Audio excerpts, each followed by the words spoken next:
안녕하세요. 반갑습니다. 유수하입니다. 예. 세상은 바야흐로 제4차 산업혁명 시대. AI가 무섭게 인간을 따라오고 있는 이 와중에 저는 한 가지 생각이 들었습니다. 우리의 챗 GPT에게 무서운 이야기를 해달라고 하면 어떤 이야기를 해줄까? 그래가지고 오늘은 챗 GPT에게 무서운 이야기를 좀 부탁해 볼 겁니다. 이 시대의 흐름에 발 맞추는 것이 바로 유튜버의 본분 아니겠습니까? 그래서 지금 챗 GPT 화면을 띄워놨어요. 이 AI 목소리는 제가 AI 성대모사로 읽어보도록 하겠습니다. 네, 무엇을 도와드릴까요? 라고 하고 있네요. 챗 GPT야, 네가 알고 있는 무서운 이야기 좀 해줄래? 라고 물어보겠습니다. 좋아, 무서운 이야기 하나 해줄게. 이건 실제로 인터넷에서 유명했던 검은 눈 아이들 전설이야. 라고 이야기를 해주고 있는데요. 한번 볼까요? 검은 눈 아이들의 전설. 어느 날 밤, 한 남자가 차 안에서 친구를 기다리고 있었어. 시간이 늦어 주변은 어둡고 거리에는 사람도 거의 없었지. 그는 휴대폰을 만지작거리며 시간을 보내고 있었는데 갑자기 창문을 두들기는 소리가 들렸어. 그가 창밖을 보자 2명의 어린아이가 서 있었어. 아이들은 머리를 숙이고 있어서 얼굴이 잘 보이지 않았어. 그 중에 한 명이 낮은 목소리로 이렇게 말했어. 아저씨, 우리 좀 차에 태워주세요. 집에 가야 해요. 남자는 뭔가 이상한 느낌이 들었어. 하지만 그냥 길을 잃은 아이들 같아서 도와주려고 했지. 그런데 그 순간 아이들이 얼굴을 들었고 그들의 눈이 온통 새까만 색이었어. 흰자도 없이 검은 구멍처럼 깊고 어두운 눈이었지. 공포에 질린 남자는 본능적으로 문을 잠그고 차를 출발시키려 했어. 그런데 아이들은 차창을 두들기며 계속 말했어. 우린 들어가야 해요. 태워주세요. 그 목소리는 감정이 없고 기계처럼 차가웠어. 남자는 두려움에 사로잡혀 급히 차를 출발시켰고 백미러로 뒤를 보았어. 하지만 아이들은 사라지고 없었어. 그날 이후 남자는 계속해서 기묘한 현상을 겪었어. 집에서 이상한 속삭임이 들리고 문을 두들기는 소리가 났지만 문을 열면 아무도 없었지. 결국 그는 이 이야기를 인터넷에 올렸고 많은 사람들이 비슷한 경험을 했다고 댓글을 달았어. 검은 눈의 아이들은 낯선 사람들에게 다가가 도와달라고 하지만 절대 차에 태워주거나 집에 들이면 안 된다고 해. 그렇지 않으면 그들의 저주가 시작된다고 하지. 어때? 좀 무서웠어? 라고 하는 첫 번째 이야기였습니다. 진짜 좀 무서운데? 그러니까 이제 이 어두운 밤에 누가 도움을 요청하는 그런 게 차 안에서 보면은 얼굴 이런 게 잘 안 보이잖아. 그죠? 보인다고 해도 약간 가로등 불빛 같은 거에 의지해서 약간 좀 조금의 빛만 있는 그런 얼굴만 보일 테니까 눈의 색깔이 어떤지까지는 보기가 쉽지 않겠죠. 근데 이제 그런 아이들이 검은 색깔의 눈을 가진 아이들이 도움을 요청하는 기괴한 사건이 있었다는 그런 무서운 이야기였습니다. 챗 GPT 좀 치는데? 상당해요. 좀 더 있냐고 물어볼까? 하나만 더 해줘. 좀만 더 안 알려지고 무서운 이야기로 부탁해 라고 물어보겠습니다. 좋아. 이번엔 덜 알려졌지만 정말 섬뜩한 이야기를 해줄게. 밤의 계단이라는 이야기야. 밤의 계단. 어느 작은 마을에 나무들이 빽빽한 숲이 있었어. 그런데 마을 사람들은 절대 그 숲에 들어가지 않았어. 특히 밤에는 절대로 들어가면 안 된다고 했지. 이유를 물어보면 그저 그냥 조심해라 라고만 했어. 하지만 어느 날 한 호기심 많은 남자가 있었어. 그는 숲에 이상한 소문이 도는 것이 궁금했어. 그래서 해가 질 무렵 손전등을 들고 몰래 숲으로 들어갔지. 얼마나 걸었을까? 그는 숲 한가운데 계단을 발견했어. 이상했어. 계단은 아무런 건물도 없이 숲속에 홀로 서 있었어. 마치 누군가가 집을 지으려다가 멈춘 것처럼. 그런데 계단은 너무나 깨끗했고 마치 방금 청소한 것처럼 먼지 하나 없었지. 그는 주위를 둘러보며 생각했어. 이 계단은 도대체 왜 여기 있는 거지? 위에는 뭐가 있을까? 호기심을 참을 수 없었던 그는 계단을 한 발씩 한 발씩 올라갔어. 첫 번째 계단, 두 번째 계단. 조용했어. 아무런 일도 일어나지 않았지. 그러다 마지막 계단을 딛는 순간 모든 소리가 사라졌어. 새소리도, 바람소리도, 심지어 자신의 숨소리조차 들리지 않았어. 갑자기 온 세상이 완전한 정적에 잠긴 것 같았어. 그 순간 그는 등 뒤에서 뭔가가 자신을 보고 있다는 느낌을 받았어. 그는 천천히 뒤를 돌아봤어. 거기엔 아무것도 없었어. 하지만 뭔가 이상했어. 나무들이 처음 올 때와는 달라 보였어. 숲은 훨씬 어두웠고 이상한 냄새가 났어. 그는 급히 계단에서 내려와 달리기 시작했어. 하지만 숲에서 나가는 길이 이상하게 꼬여 있었지. 겨우겨우 숲을 빠져나온 그는 깜짝 놀랐어. 자기가 들어간 시간보다 3일이나 지나 있었던 거야. 휴대폰에는 가족들과 친구들의 부재중 전화가 수십 통 와 있었고 사람들은 그를 찾으려 경찰까지 불렀다고 했어. 하지만 그는 분명 몇 분밖에 계단에 있지 않았다고 생각했지. 그 후로 그는 다시는 그 숲에 가지 않았어. 하지만 가끔 집 창문 너머로 숲속에서 계단이 보이는 것 같은 기분이 들었어. 그리고 언젠가부터 창문 너머에서 어떤 형체 없는 존재가 자신을 쳐다보는 느낌이 들기 시작했지. 이 이야기를 듣고 나면 밤에 혼자 계단에 올라갈 때 괜히 신경 쓰이겠지? 라고 하는 이야기입니다. 처음 보는 이야기인데? 이것도 지가 만든 거 아니야? 글쎄요. 어쨌든 간에 이야기 자체가 무섭다는 생각이 들진 않는데 제가 항상 말씀드리는 좋은 무서운 이야기의 조건 중에 하나인 이미지가 떠오르는 괴담, 그거의 특성을 아주 잘 살린 괴담인 것 같아요. 그냥 어쩐지 모르게 숲의 한가운데에 계단이 멀거니 서 있을 것 같은 그런 이미지, 나무로 되어 있는, 그죠? 그런 게 팍 떠오르기도 하고, 도대체 그런 게 왜 숲의 한가운데에 있었고, 그리고 왜 거기에 올라가기만 하면 시간이 얼마나 지났는지도 알 수 없을 정도로 시간이 빨리 흘러가고야 마는 것일까? 라는 점에서 약간의 으스스함을 자아내는 괴담이었던 것 같습니다. 그래요? 좀 궁금한 게 나폴리탄 괴담 같은 것도 알고 있을까?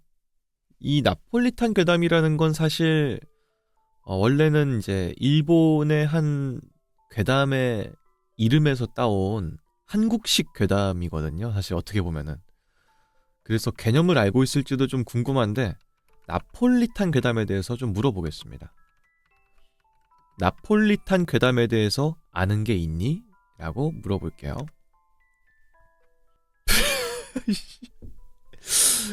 역시.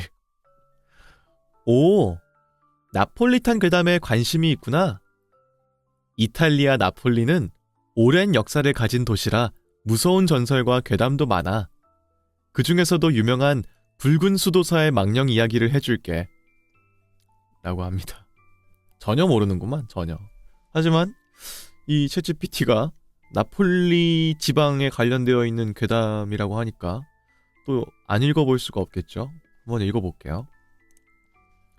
나폴리에는 산 마르티노 수도원이라는 오래된 수도원이 있어.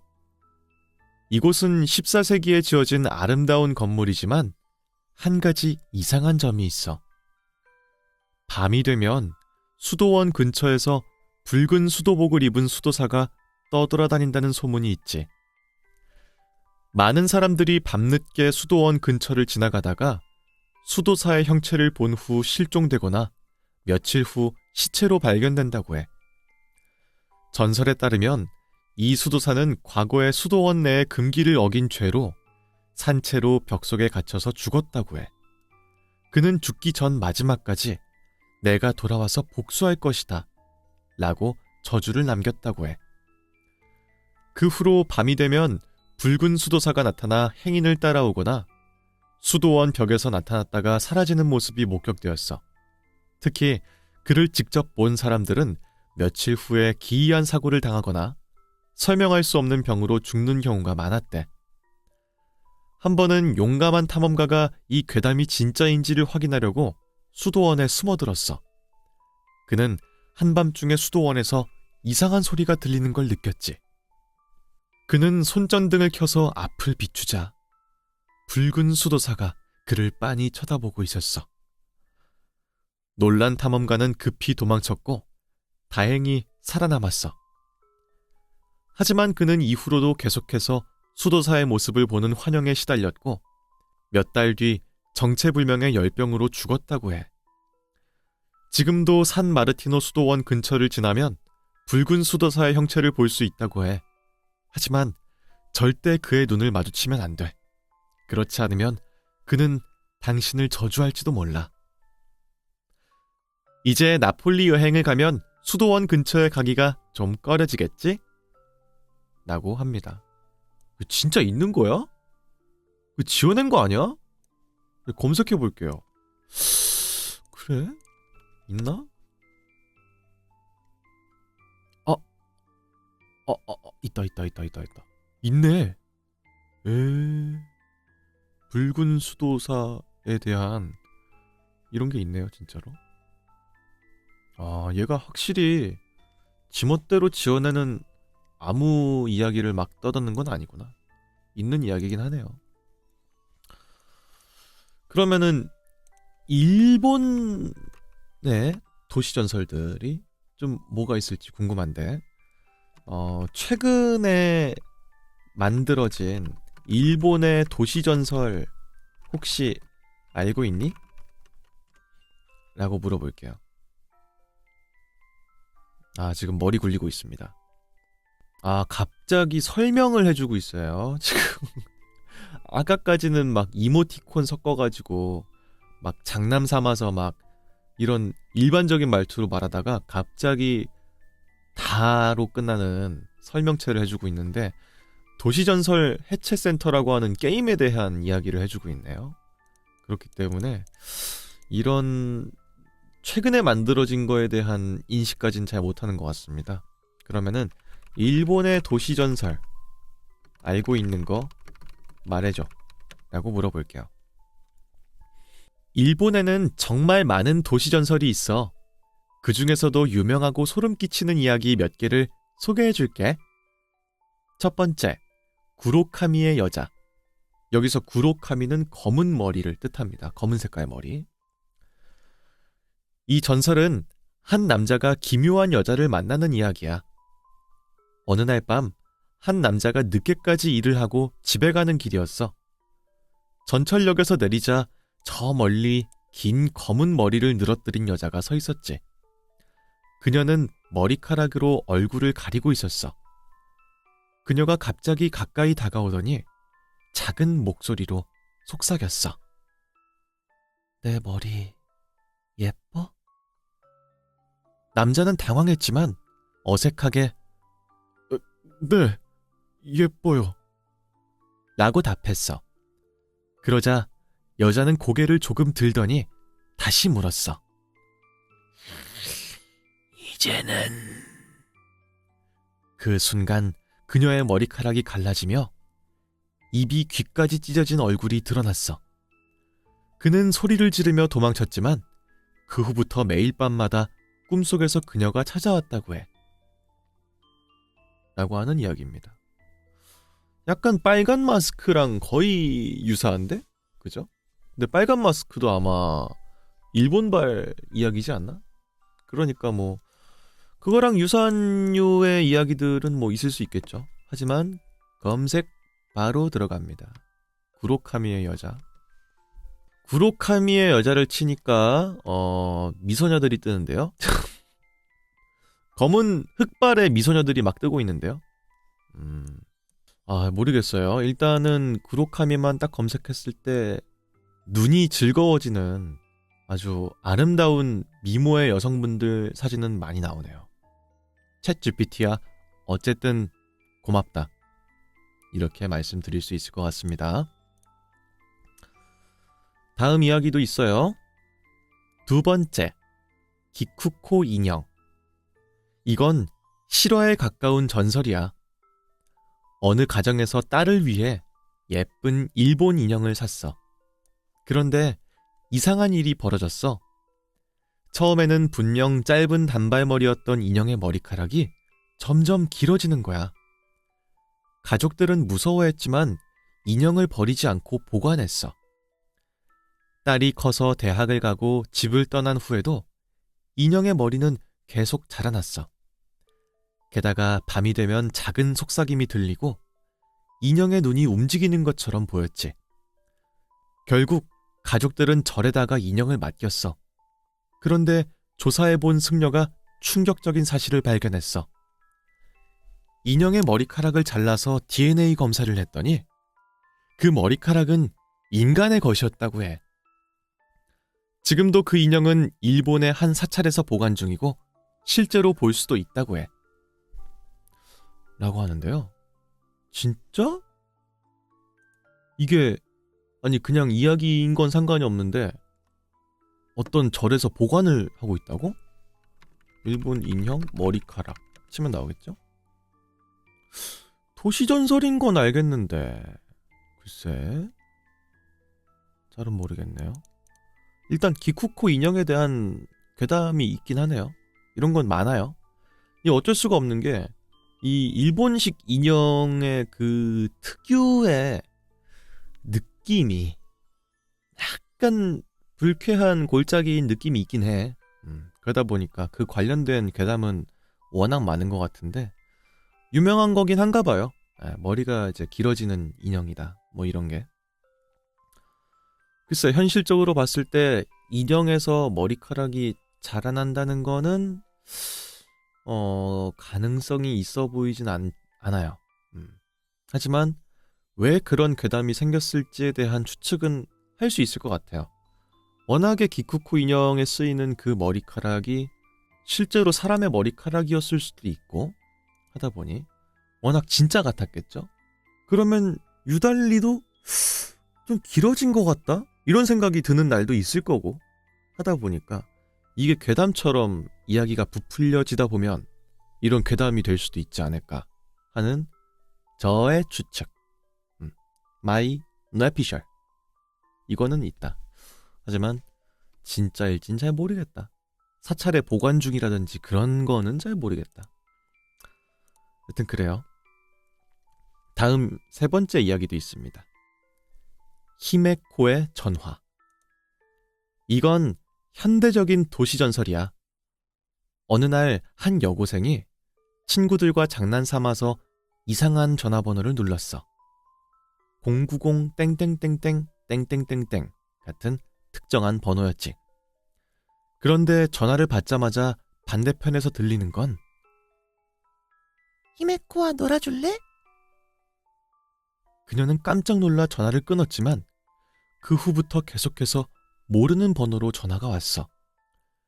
결국 그녀는 공포에 질려서 전화를 다시 받았어. 그때 들린 목소리. 이제 너도 나처럼 외톨이야. 그 순간 전화기 너머에서 낄낄거리는 웃음소리가 들려왔고 방 안에서 누군가가 자신을 지켜보는 느낌이 들었어. 이후로 이 소녀는 점점 친구들과는 거리가 멀어지고 혼자가 되게 됐어. 그러다 어느 날 그녀는 갑자기 사라지게 됐고 그녀가 있던 자리에는 낡은 휴대폰 하나만 남아있었다고 해. 이 전설에 따르면 특정한 번호를 누르면 히메코가 전화를 받는다고 해. 하지만 절대 받아서는 안 돼. 라고 하는 이야기입니다. 이런 이야기는 들어본 것 같은데, 그죠? 그러니까 이제 아무 번호나 눌러서 누가 받는지를 하는 장난 전화 같은 걸 하게 됐는데 히메코라고 자기를 지칭하는 어떤 사람이 전화를 받아서 놀아줄 거냐라고 이제 발신자한테 물은 거죠. 그 말을 들은 발신자는 당연히 깜짝 놀라서 전화를 끊게 됐는데 이후에도 계속 그 번호로 전화가 오게 됐다. 그리고 이제 그 건너편 그 받은 사람이 너도 이제 외톨이가 되었다 라는 알 수 없는 말을 했는데 이후로 정말 전화를 걸었던 사람이 친구들과 거리가 멀어지면서 정말 외톨이가 된 그런 거네요. 그러다가 그 장난 전화를 했던 당사자가 어느 날 사라지게 됐고 사라진 이후에 어째서인지 그녀가 쓰던 휴대폰만 그녀의 방에 덩그러니 남아있게 되었다 라고 하는 이야기입니다. 이 사람이 아마 다음 히메코가 된 걸까? 이런 생각이 들기도 하죠. 마치 휴대폰 속으로 빨려 들어가서 뭐 인터넷 같은 이런 사이버 세상을 떠도는 히메코가 되어버린 것인가? 뭐 그런 생각이 드니까 약간의 으스스한 느낌이 들기도 합니다. 근데 옛날에는 이렇게 전화기와 관련되어 있는 무서운 이야기가 많았어요. 정말 많았어요. 90년대부터 뭐 2000년대 초반까지만 해도 휴대폰과 연관되어 있는 무서운 이야기가 많았습니다. 근데 지금은 찾아보기가 힘들거든요. 저는 이제 그 이유를 어디서 찾냐면은 이제 스마트폰으로 할 수 있는 게 너무 많아요. 근데 옛날에는 핸드폰으로 할 수 있는 게 별로 없었어요. 그러다 보니까 장난 전화 같은 것들도 옛날엔 진짜 많이 했거든요. 지금은 할 이유가 없는 거야. 할 게 훨씬 많으니까. 장난 전화보다 훨씬 재밌는 유튜브 쇼츠, 인스타 릴스 그런 거 보지. 누가 장난 전화 합니까? 그죠? 그러다 보니까 이렇게 장난 전화를 했는데 뭔가 무서운 일에 휘말리게 됐다 라고 하는 식의 그런 사회적인 분위기가 당시에는 조성이 되어 있었고 그러다 보니 이런 전화와 연관되어 있는 으스스한 괴담들이 상당히 많았지만 지금은 다 없어진 게 아닌가 하는 생각이 듭니다. 착신아리도 마찬가지로 뭐 유사한 휴대폰과 연관되어 있는 이제 무서운 이야기죠. 착신아리는 좀 신기한 게 착신아리에서 아리가 있음이란 뜻이란 말이야. 근데 한국어로 번역돼서 개봉했을 때 착신아리가 그대로 착신아리로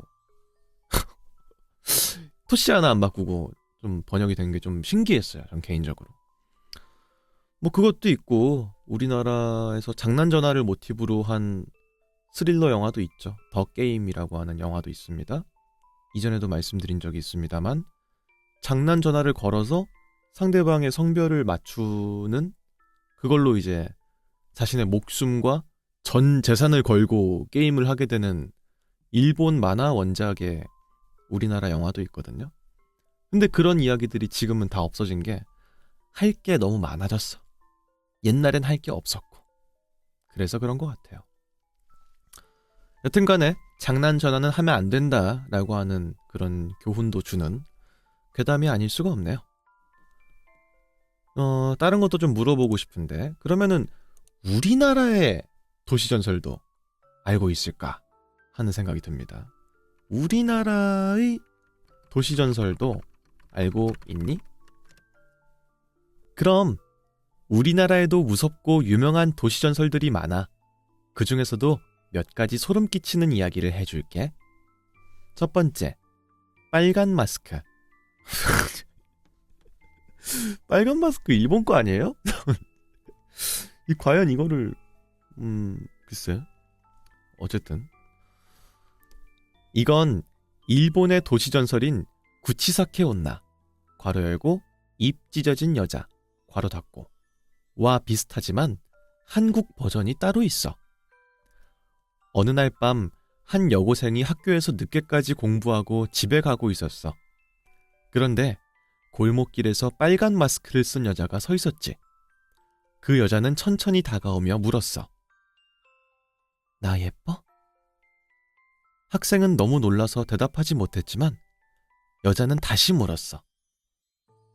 나 예뻐? 그때 학생이 두려움에 떨며 네, 예뻐요 라고 대답했어. 그러자 여자는 마스크를 벗었는데 입이 귀까지 찢어져 있었어. 그 여자는 끔찍한 미소를 지으며 속삭였어. 그럼 너도 나처럼 만들어줄게. 그 후 학생은 기묘한 사고로 얼굴이 찢어진 채 발견됐다고 해. 이 전설에 따르면 빨간 마스크를 만나면 보통이에요 라고 대답해야 살아남을 수 있다고 해. 그러니까 이제 예쁘냐는 질문에 그냥 그래요? 라고 하면은 살 수 있다 라고 하는 해결책까지 마련해준 그런 이야기네요. 이거 진짜 제가 초등학교 저학년에서 고학년 올라갈 때쯤에 엄청나게 유행했던 괴담입니다. 제가 특히나 이렇게 말할 필요도 없을 정도로 이거 보시는 분들이 다 빨간 마스크 괴담에 대해서는 알고 있을 텐데, 이제 밤길에 인적이 드문 때에 어떤 굉장히 예쁘장한 얼굴일 것 같은 그런 사람이, 여자가 마스크를 쓰고 있는데 지나가는 사람 한 명을 붙잡고 이제 자기가 예쁘냐고 물어본다는 거죠. 그때 이제 예쁜데요? 하면은 자기 마스크를 벗으면서 기괴하게 귀까지 찢어진 자신의 얼굴을 보여주면서 너도 그럼 나처럼 만들어줄게 라고 하면서 해를 입힌다고 하는 그런 류의 괴담이었는데요. 이 당시에 이 괴담이 더 사회적인 파장이 있었던 이유는 이제 막 성형수술 같은 것들이 꽤 사회적인 이슈처럼 좀 다가오는 때였어요. 이때가. 지금은 성형수술 하는 거 그다지 이상한 일도 아니고 그러지만은 그 당시만 해도 막 약간 좀 부흥하는 익숙하지 않은 신문물 같은 느낌이었기 때문에 그런 성형 부작용 같은 걸 경고하기 위한 괴담처럼 보이기도 했고, 또 워낙이 수술이 잘 되는 경우들도 있지만 안 되는 경우들도 분명히 있을 거니까 이런 식의 어떤 수술 부작용을 겪은 여자가 정신이 나가버려서 그냥 불특정 다수에게 해를 입히는 경우도 있을 수 있겠다 싶으니까 나름의 설득력을 갖고 있는 한국의 괴담이었던 것 같아요. 그 당시에. 근데 약간 짜치게 된 이유가 뭐냐면은 여기에 좀 살이 많이 붙었어요. 아실 텐데 빨간 마스크는 달리기 속도가 너무 빠르기 때문에 도망쳐도 도망칠 수가 없다. 뭐 그런 이야기도 있었고, 그리고 뭐 키가 엄청 커지나? 혹은 막 그런 것 때문에 3층까지는 올라올 수 있대. 근데 4층 넘어서부터는 못 올라온대. 뭐 이런 식의 이야기도 있었어. 고소공포증 때문이었을까? 어쨌든 뭐 그런 거였어요. 그래서 초등학교 때에 저층에 살고 있는 친구들에게는 항상 빨간 마스크로 놀렸던 기억이 납니다. 너네 집엔 빨간 마스크 갈 수 있겠다. 우리 집엔 못 오는데. 뭐 이런 식의. 그런 것도 있었고요. 약간 여기서 뇌절을 한 번 더 합니다. 우리나라는 또 이제 출판업계가 이런 핫한 컨텐츠를 그냥 넘어갈 리가 없잖아. 그래서 관련된 공포 만화 같은 것들이 상당히 많아졌는데, 그 당시에 있었던 것 중에 하나가 하얀 마스크, 검정 마스크, 파란 마스크, 뭐 이런 식이에요. 그래서 무슨 슈퍼히어로 마냥 어떤 색깔 마스크는 약간 의협심이 있고 정의롭고 막 이런 설정이 붙는 거야. 아이들이 무서워하는 거를 어른들의 어떤 돈벌이의 수단으로 나중에 변모가 되면서 빨간 마스크 괴담이 좀 우리나라에서 사그라든 느낌이 있습니다. 여튼간에 한 시대를 풍미한 그런 괴담이었다는 건 뭐 의심할 여지가 없는 그런 괴담이다 라고 말씀드릴 수 있을 것 같습니다. 또 더불어서 이제 빨간 마스크가 이렇게 나 예뻐? 라고 이제 물어보니까 그거랑 연관되어 있는 이제 대처법 같은 것들도 같이 유행했던 기억이 나요. 그래서 그때 뭐 다른 쪽을 좀 더 화제를 돌려가지고 또 눈이 좀 이상한 것 같아요. 뭐 이런 식으로 콕 집어서 말해주면은 거기에 집중을 팔려가지고 나를 해치지 않는다라든지 뭐 그런 식의 이제 말도 안 되는 해결법 같은 것도 같이 떠돌았던 기억이 납니다. 여튼간에 그런 빨간 마스크 괴담, 우리나라의 도시 전설 중에 빠지지 않는 그런 거장급의 괴담이다 라고 저는 인정합니다. 고트인 부분이 있어요. 약간. 다음 이야기도 있습니다.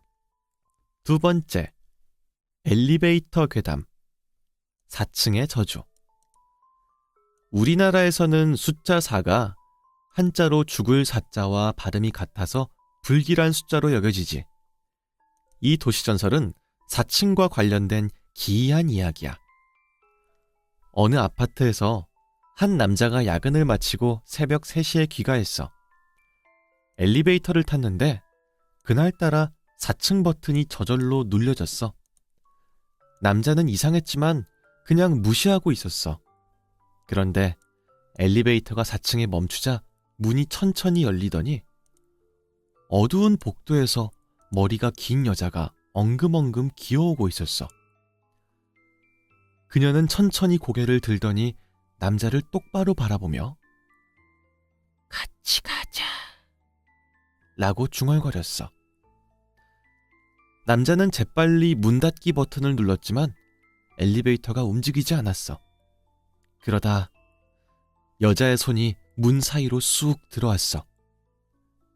남자는 공포에 질려 버튼을 마구 눌렀고 다행히 엘리베이터는 문을 닫고 위층으로 올라갔어. 하지만 그 후로 그 남자는 자꾸 4층에서 자신을 부르는 목소리를 듣게 되었다고 해. 라고 하는 이야기입니다. 글쎄, 이거 괴담 만들어낸 것 같다. 이런 괴담 들어본 적이 없는데. 4층의 엘리베이터? 검색해볼까? 글쎄요, 있긴 있는 것 같은데 잘 모르겠어요. 예. 챗 GPT가 확실히 지금 우리 세계에서 가장 큰 화두로 떠오른 거는 맞습니다만 이거를 아예 말하는 단어가 있지 않아? 전혀 기반되어 있지 않은 이야기를 진짜 팩트인 것처럼 전하는 고스팅인가? 뭐 그런 식의 용어가 있던 것 같은데 여튼 그런 것들도 좀 많이 섞여 있는 느낌이 드네요.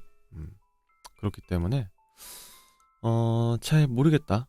하지만 나름 우리나라에 있을 법한 괴담인 건 맞는 것 같다. 하는 생각이 들기도 하죠. 4층이 또 연관되어 있고 또 엘리베이터라는 우리나라에서 특히나 많이 볼 수 있는 그런 기계식 이동장치와 연관되어 있는 괴담이니까요.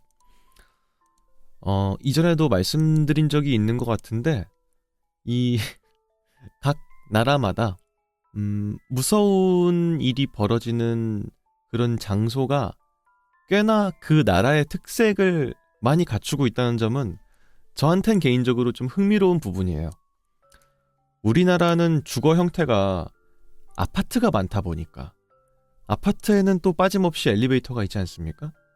그래서 엘리베이터가 아주 흔한 나라 중에 하나죠. 다른 나라들에 비해서. 그래서 이런 엘리베이터와 연관되어 있는 괴담이나 도시전설이 많다는 것도 다른 나라의 괴담들과는 약간 차별화되는 재밌는 점 중에 하나인 것 같아요. 반대로 일본은 약간 다다미와 연관되어 있는 괴담들도 꽤 많고 특히 또 집에서 바퀴벌레가 나오는 경우들이 일본엔 상당히 많기 때문에 도시전설 중에서 바퀴벌레랑 연관되어 있는 이야기가 많은 것도 재밌는 점이고요. 이제 미국 쪽은 또 이제 반대로 어떤 특정되어 있는 어떤 공간보다는 자동차와 연관되어 있는 도시전설들이 많습니다. 나중에 한번 영상으로 다룰 수 있겠지만은 제가 이제 누차 말씀드렸던 이거를 전문적으로 이제 연구하신 교수님이 계세요. 그 헤럴드 브룬바드 얀이라고 하는 미국의 전승학자 교수님이 있거든요. 그분이 이제 정리한 그 책에 나와 있는 내용인데 미국은 자동차에서 시간을 보내는 사람들이 워낙 많다 보니까 왜냐면 이제 땅이 넓다 보니까 차가 없이는 이동하기가 어렵잖아요. 그래서 유달리도 자차랑 연관되어 있는 괴담들이 많다는 거죠. 그런 점에서 그 나라의 특색이 곧 괴담과도 연결된다는 점에서 상당히 흥미롭습니다. 이런 거 보면은 결국은 이런 이야기들도 그 나라 문화권을 향유하는 사람들이 만들어내는 이야기구나 라는 생각이 들어요. 다음은 또 뭐가 있을까?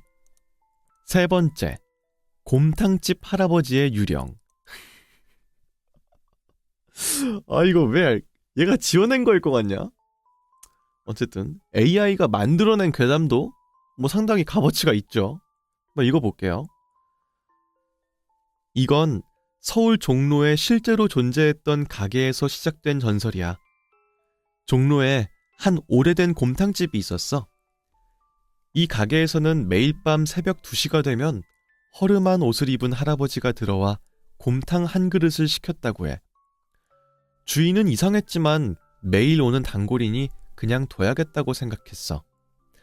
그런데 몇 달 후 그 할아버지가 사실은 몇 년 전에 돌아가신 분이란 사실이 밝혀졌어. 이 이야기가 퍼진 후 그 가게에서는 새벽 2시가 되면 아무도 문을 두드리지 않았는데도 가게의 문이 스르륵 열리는 일이 자주 발생했다고 해. 결국 가게 주인은 무당을 불러서 구술했고 그 후로는 이상한 일이 멈췄다고 해. 하지만 여전히 종로에서는 새벽 2시가 되면 곰탕 냄새를 맡을 수 있다는 소문이 있어. 라고 하는 이야기인데요. 진짜 있단 말이야? 믿을 수가 없는데. 곰탕 괴담. 종로 곰탕 할아버지 괴담. 없어. 그런 말 없어. 야, 씨, AI 이 자식 이거 아주 눈썹 하나 깜짝 안 하고 무서운 얘기를 잘 지어낸다. 그죠? 맥락이 안 맞잖아.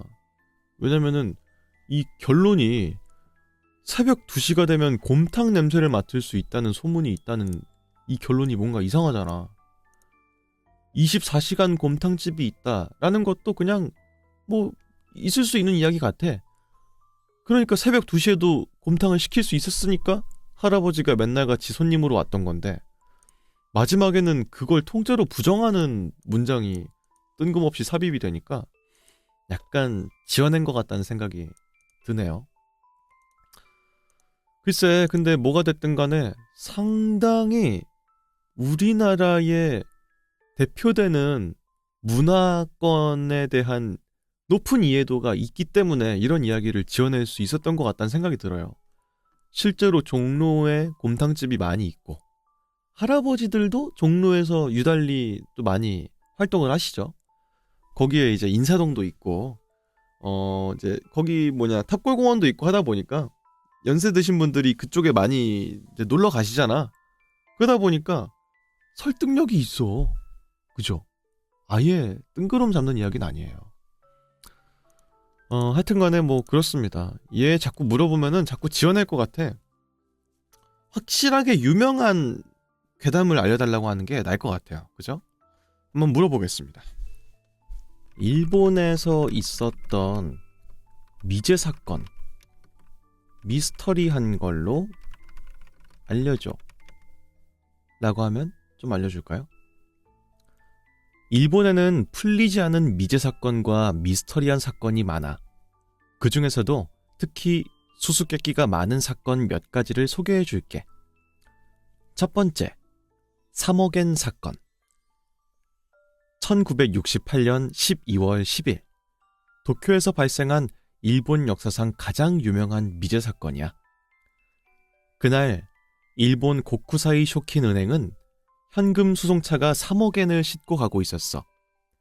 그런데 갑자기 경찰 제복을 입은 남성이 나타나 차에 폭탄이 설치되었다 라면서 운전자를 차에서 내리게 했어. 운전자와 직원들이 겁에 질려 내리자 그 남자는 차를 몰고 그대로 사라졌어. 경찰은 일본 전역을 수색했지만 범인은 끝내 잡히지 않았어. 이 사건은 완벽한 범죄라고 불리며 범인의 정체와 행방은 지금도 미스터리로 남아있어 라고 하는 이야기입니다. 이거는 실제로 있었던 사건입니다. 이거는 확실히 거짓말 안 하네요.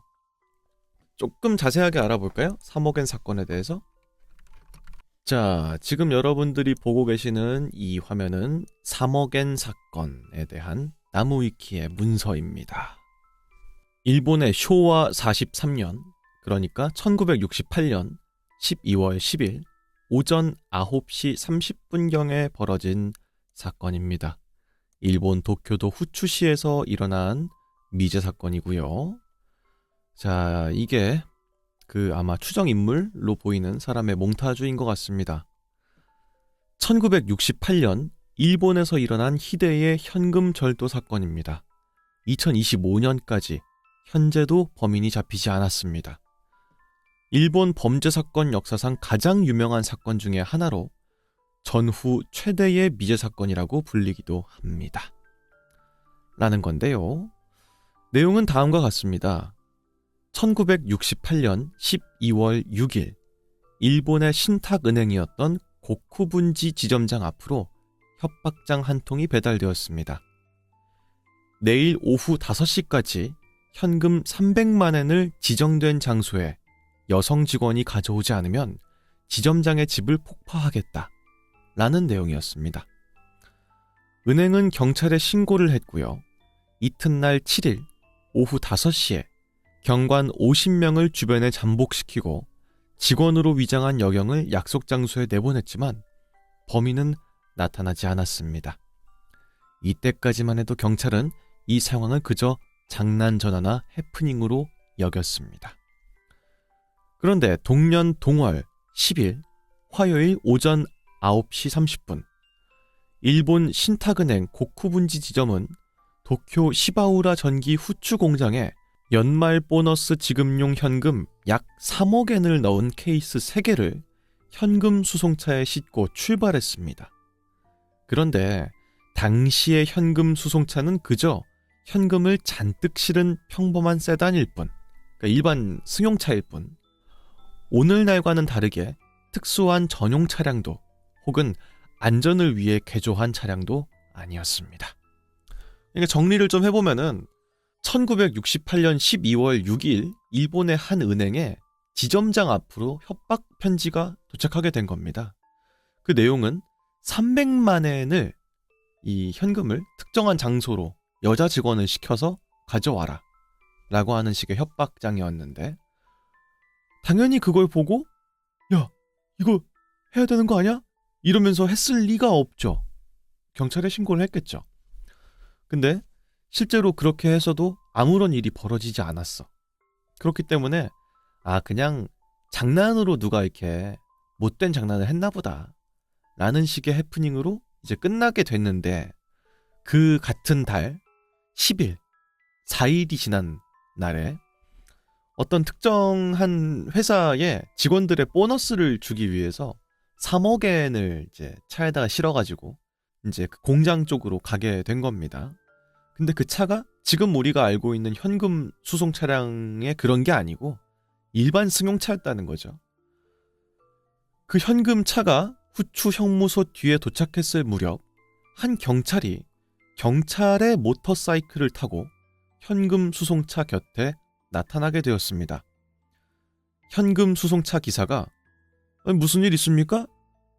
라고 묻자 경찰은 일본 신탁은행 스가모 지점장의 집이 폭파됐습니다. 이 현금 수송차 안에도 다이너마이트가 설치되었다는 첩보가 입수되었으니 이 차를 조사해야 될 것 같습니다. 라고 말을 했습니다. 현금 수송차 기사와 탑승자들이 차에서 내리자 그 경찰은 폭탄을 찾는 듯 차 여기저기를 둘러보다가 갑자기 폭탄이다! 어서 피해! 라고 고함을 질렀고요. 차 트렁크에서는 갑자기 연기가 나오고 있었습니다. 자동차 기사와 탑승자들은 놀라서 차에서 멀리 떨어지게 됐고요. 경찰이라고 하는 그 사람은 그대로 현금 수송차를 타고 사라지게 됐습니다. 처음에는 현금 수송차 기사와 은행 직원들이 그 경찰이 자기를 구하기 위해서 일부러 위험한 폭탄이 장착된 현금 수송차를 다른 곳으로 운전했구나 라고 생각했지만, 한 은행 직원이 남겨져 있던 경찰용 오토바이를 보고 외쳤습니다. 이건 진짜 경찰 오토바이가 아니잖아! 그러니까 이제 가짜로 만든 경찰용 오토바이를 가지고 범인이 경찰 행색을 한 거죠. 그래서 현금 수송 차량의 내부 탑승 인원들을 다 밖으로 꺼내고 연기가 나는 어떤 물체 같은 걸 이제 차에다가 그새 심었겠지? 그래서 차를 마치 자신의 목숨을 희생해서 피해자가 안 생기게끔 멀리 운전하는 것처럼 꾸며가지고 그 차를 그대로 훔쳐간 사건인 겁니다. 현금 수송차를 조사해야겠다고 나타난 그 경찰은 진짜 경찰이 아니었고요. 그가 타고 왔던 오토바이도 얼핏 봤을 땐 경찰용으로 보이지만 사실 가짜였습니다. 그리고 차에 폭탄이 설치되어 있다고 거짓말을 하고는 연막탄을 넣어놓고 터뜨려서 연기가 나오게 하고 폭탄이야! 라고 외쳤던 것입니다. 그제서야 현금을 도둑맞았음을 깨달은 은행 직원들은 부랴부랴 경찰과 은행에 연락했습니다. 경찰은 일본 각처에 검문소를 설치하고 범인을 잡기 위한 검문 검색을 실시했습니다. 스기나미구의 한 검문소에서 케이스 3개를 실은 회색 차량을 발견하자 경찰은 추적했지만 놓쳤는데 이것이 마지막으로 목격된 범인의 모습이었다고 합니다. 경찰의 수사 과정에서 일본 신탁은행 고쿠분지 지점장의 집을 폭파하겠다고 협박한 범인과 현금 수송차를 탈취한 범인이 동일 인물로 드러나게 됐고요. 같은 해의 4월 25일부터 8월 22일까지 타마 농협에 8차례에 걸쳐서 협박장이 배달되거나 누군가가 벽돌을 신문지에 싸서 던지고 도망갔거나 하는 등의 일이 일어났는데, 경찰이 타마 농협의 협박장과 고쿠분지 지점의 협박장을 비교했더니 이 역시도 같은 사람이 쓴 것이었다는 것이 밝혀지게 되었습니다. 라는 거죠. 그러니까 이제 범인이 아주 용의주도하게 계속해서 그 인근에 있는 은행에다가 장난 전화나 장난 협박장을 써서 경찰이 어떤 식으로 대응하는지를 계속 봤던 거지. 그래서 이런 식의 방식이라면 경찰의 수사를 따돌릴 수 있겠다 라는 확신이 생겨서 이제 경찰로 위장을 하고 현금 수송 차량을 탈취한 사건입니다.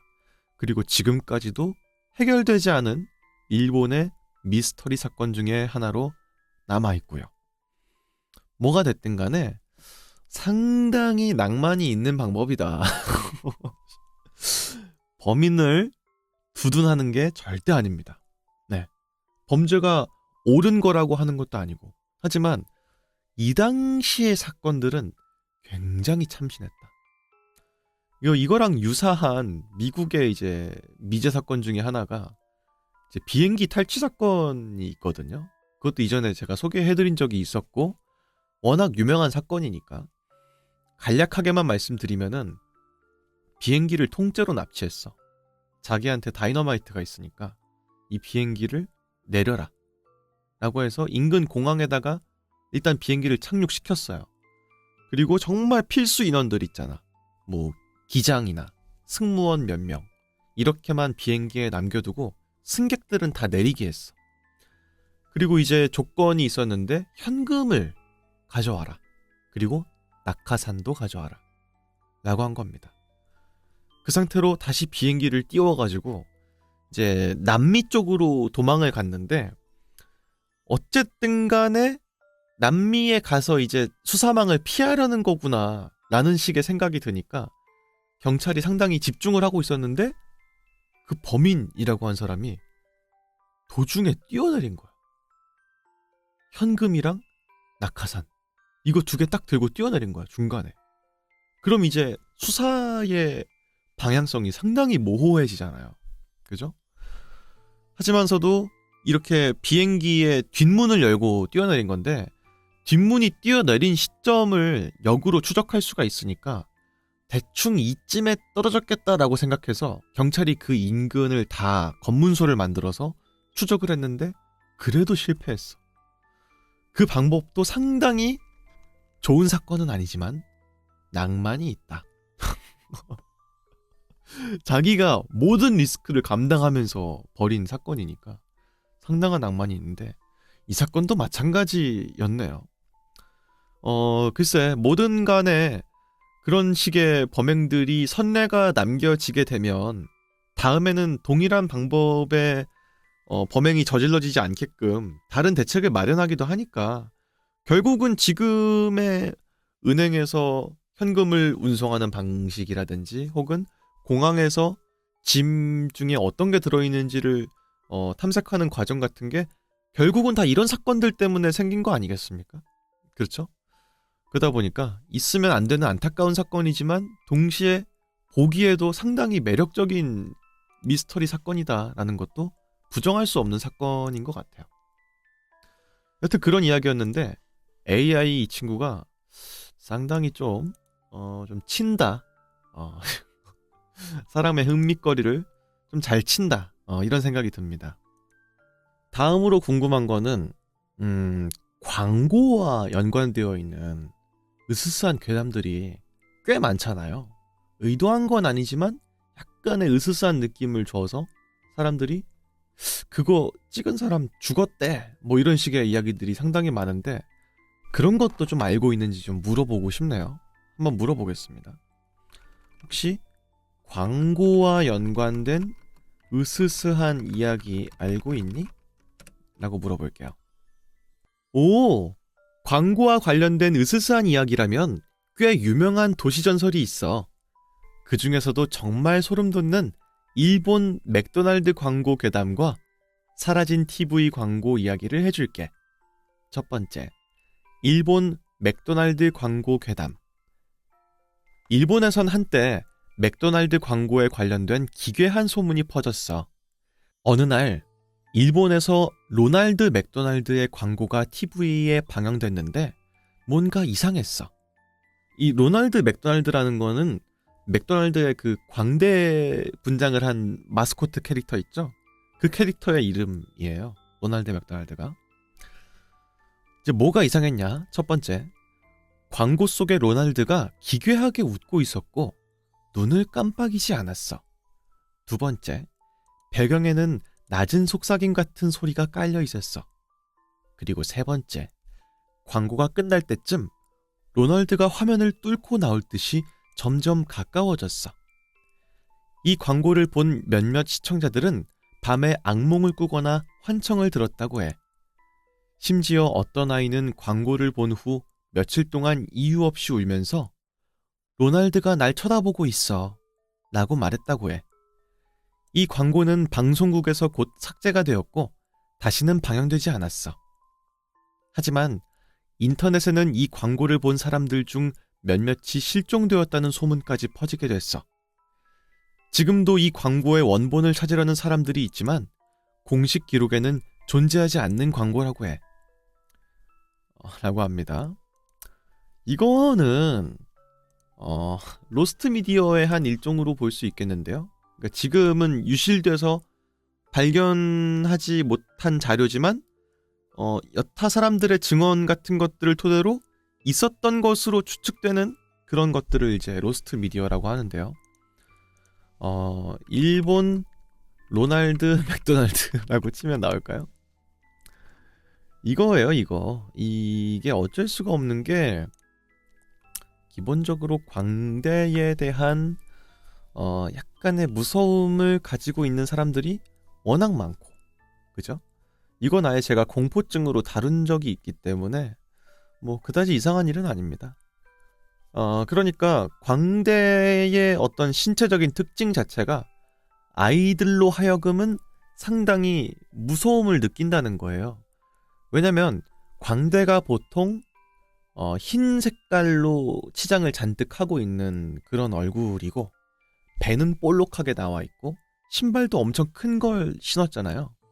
그런 식의 신체적인 기형성이 아이들이 봤을 때는 상당히 기괴하게 느껴질 수 있다 라는 게 광대 공포증의 그 일환 중에 하나입니다.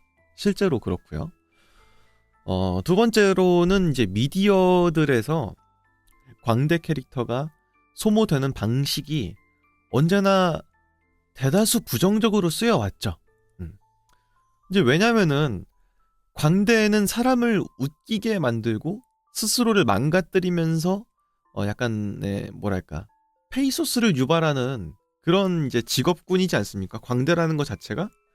그러니까 무서울 수가 없는 존재가 사실은 굉장히 무서운 일을 벌인다라고 했을 때 여기서 오는 반전적인 이제 두려움이 있으니까 미디어에서 광대가 공포의 캐릭터로 많이 쓰이는 건데 그러다 보니까 그런 미디어로서 광대가 나쁜 이미지로 쓰인 것들 이런 것들이 종합돼서 광대를 두려워하는 사람들이 상당히 있죠.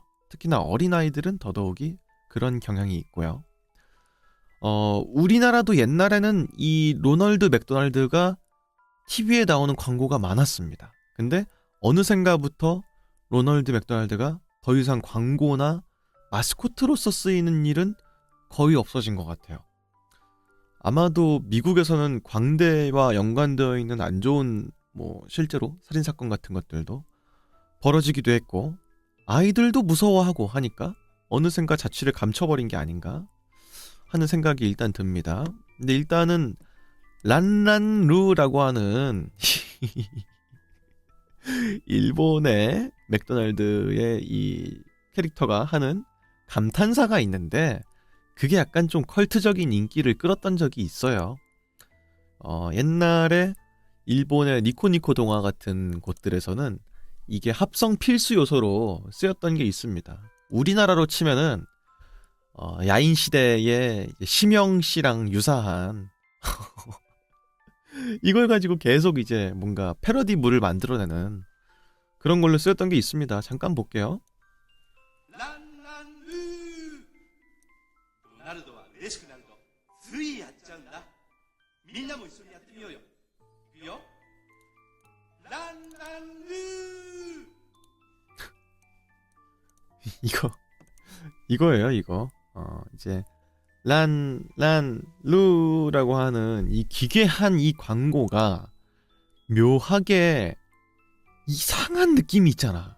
흰 색깔 배경에 아무런 어떤 배경음악도 없이 목소리가 상당히 건장한 사람이 이런 걸 하니까 이게 약간 좀 기괴하게 느껴졌던 느낌이 있는데 이걸 토대로 괴담들도 많이 만들어지고 합성 영상들도 많이 만들어졌습니다.